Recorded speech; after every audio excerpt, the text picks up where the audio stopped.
সূরা লোকমান। সূরা লোকমান 21 নম্বরের পারায় অবস্থিত।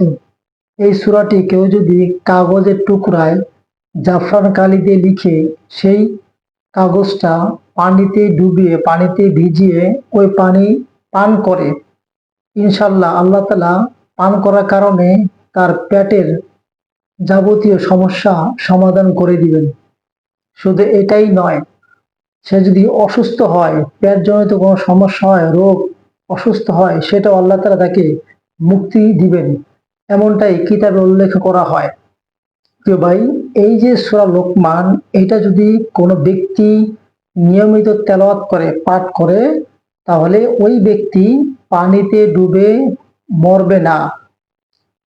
যদি সে পানিতে ডুবেও যায়, পানিতে পড়েও যায়, আল্লাহ তাআলা কোনো না কোনো ভাবে তাকে উদ্ধার করবেন, অর্থাৎ পানিতে ডুবে মরা থেকে আল্লাহ তাআলা তাকে হেফাজত করবেন, মুক্তি দিবেন।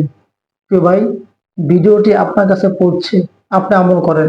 যদি আপনি আমল করার শক্তি বা সাধ্য অথবা মনে নাও থাকে, আমল না করেন, শেয়ার করে দিবেন, অন্য কাছে পৌঁছবে, সে আমল করবে। আমল করলে আপনার আমল নামায় অটোমেটিক সদকা জারিয়া হিসেবে সওয়াব চলে আসবে।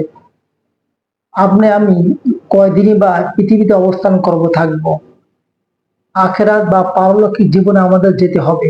আপনি আমি না চাইলেও, আমার পূর্ণ শক্তি ব্যবহার করলেও কোনো কাজ হবে না, না চাইলেও যেতে হবে।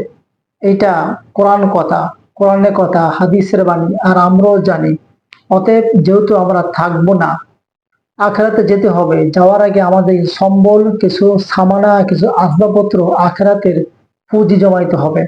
এজন্য জীবনকে যদি উন্নত করতে চান, জীবনকে সুন্দর পরিপাটি গোছালো করতে চান, আপনি কোরআন এবং সুন্নাহ অনুযায়ী জীবন পরিচালনা করেন, দেখবেন আপনার জীবনটা সুন্দর হবে।